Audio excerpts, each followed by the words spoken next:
Back, you are watching a chemistry class on chapter modern classification of elements. Okay, so today I will explain you on the general trends in the modern periodic table. You know very well in the modern periodic table, Niels Bohr was designed in order of the increasing order of what atomic number of elements and it, on the base of electronic configuration too.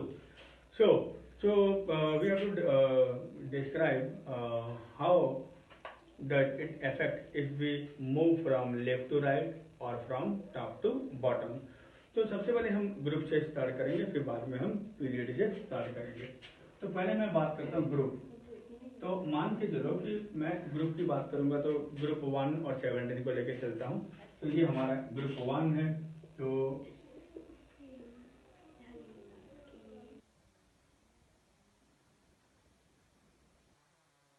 One का फिर हम बात करेंगे group 17 का. मैं कुछ भी लिख सकता हूँ, तो मैं ग्रुप 17 लेके चलता हूँ. अगर आप बोलोगे सर मैं ग्रुप 15 लेके चलूँ तो ग्रुप 15 में क्या क्या आते हैं, नाइट्रोजन, फॉस्फोरस, आर्सेनिक, ये जो है तो ये हम लिख सकते हैं. ओके, तो मैंने इसको लेके चलता हूँ.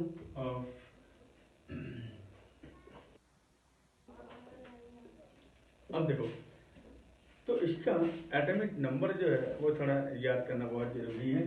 तो याद क्या करना है, तो वेरी सिंपल है.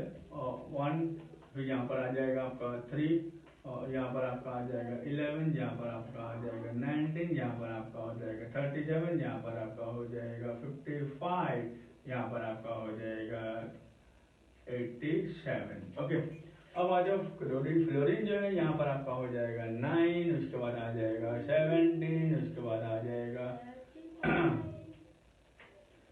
तो उसके बाद आपका आ जाएगा यहाँ पे 35. ओके, उसके बाद आ जाएगा आपका 35 के बाद आ जाएगा आपका 53, उसके बाद आ जाएगा 85.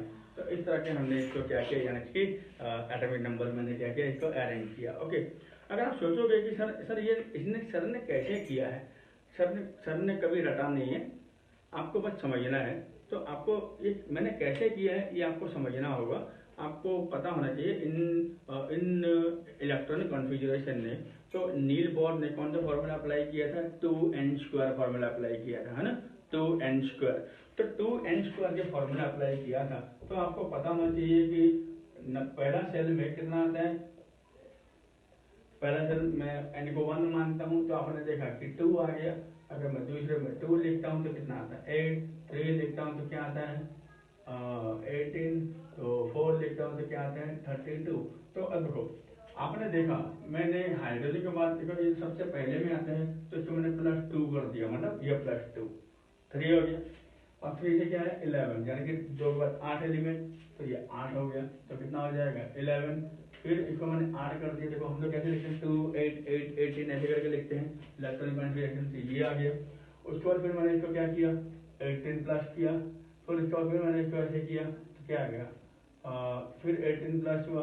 फिर यहाँ से यहाँ पर आया तो क्या होगा 32 प्लस हुआ. अब यहाँ पे हम 2 नहीं देखेंगे, 2 सिर्फ इसमें एप्लीकेबल है, सिर्फ हाइड्रोजन के बाद लिथियम, बाकी सब में क्या करेंगे 8. ओके, तो यहाँ पे 9 है, 9 के बाद आप 8 प्लस कर दो, कितना आ गया 17. जब 8 हो गया, अब इसके बाद क्या आ जाएगा 18 प्लस कर दो, ठीक है. फिर इसको 18 प्लस कर दो, फिर इसको 32 प्लस कर दो. तो इस तरह से आप इसको क्या कर सकते हो, इसको एटॉमिक नंबर इस तरह से आप इसको याद कर सकते हो. तो ये आप लोग कॉपी में उतार सकते हो. तब तक मैं थोड़ा देर के लिए पॉज हो जाता हूँ, आप उतार सकते हैं, ठीक है. तो इस तरह से आप फटाफट लिखिएगा. तो फिर अब हम इसको क्या करेंगे, क्या बोलते हैं उसको, इलेक्ट्रॉनिक कॉन्फ़िगरेशन हम इसको बताएंगे. तो फिर आप देखोगे कि इसमें क्या समानता दिखाई देता है. तो देखते हैं. मान के चलो ये जो इसका जो एटॉमिक नंबर 1 है, तो इसका तो पहले ही क्या हो जाएगा, ठीक है ना. अगर ये 3 है तो इसको अगर हम इलेक्ट्रॉनिक कॉन्फ़िगरेशन बनाएंगे तो क्या आएगा 2 1. अगर ये 11 है तो क्या बन जाएगा 2 8 1.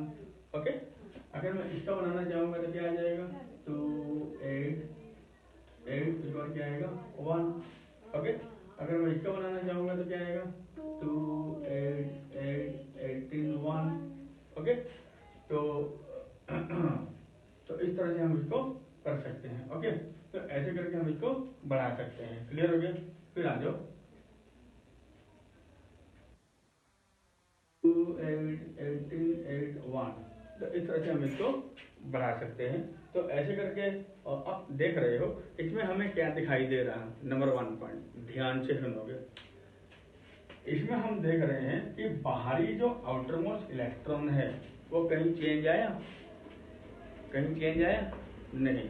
आप देखोगे कि बाहर का जो सेल है वहाँ पर मैं देख रहा हूँ कि यहाँ पे बाहर में कितना है 1, यहाँ पे कितना है 1, यहाँ पे कितना है 1, यहाँ पे कितना है 1 1 1। तो मैंने देखा कि जो आपका जो बाहर का जो सेल है वो इट रिमेन क्या, वैलेंशियल रिमेन द सेम। ओके, जो जो नंबर ऑफ जो वैलेंशियल है वो क्या है, सेम है। क्लियर हो गया? अब इधर आ जाओ, इधर आ जाओ। यहाँ पे ये जो 9 है, 9 का क्या बन जाएगा, मैं नीचे लिखता हूँ। ओके, तो 9 का क्या बन जाएगा, देखो 2 7, 17 का क्या हो जाएगा 2 8 7। ओके, फिर यहाँ पे क्या हो जाएगा 2 8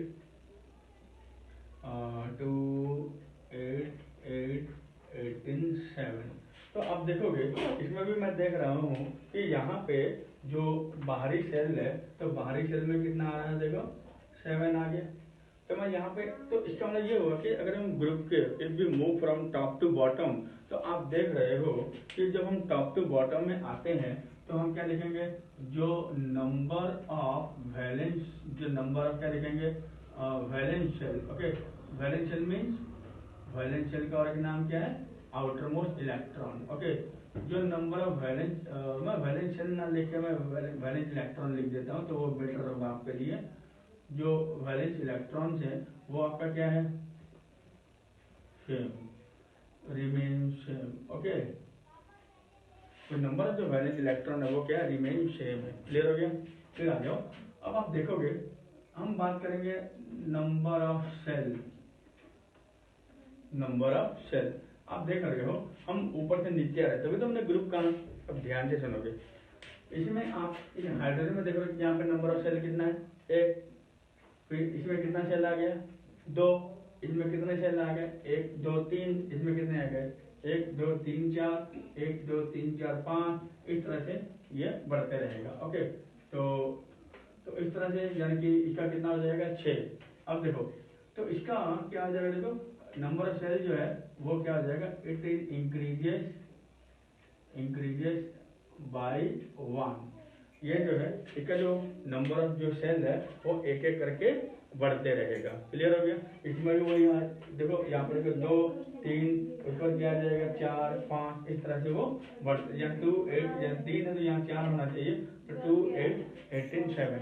तो इस तरह से ये यानी कि इंक्रीज हो जाएगा। Okay, the number of shell increases by 1।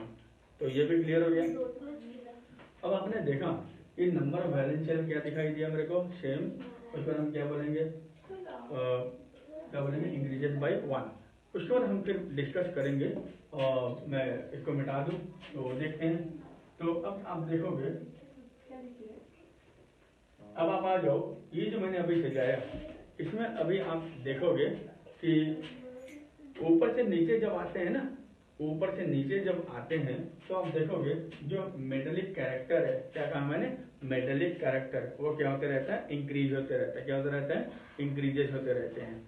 Metallic character क्या बोलेंगे, इंक्रीजेस होंगे। ओके, और नॉन मेटेलिक कैरेक्टर क्या होगा, डिक्रीजेस होंगे। क्लियर हो गया?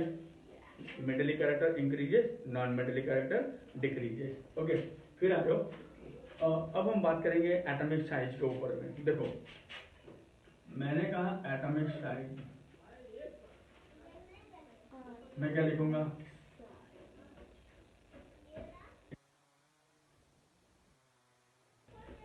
Top to bottom.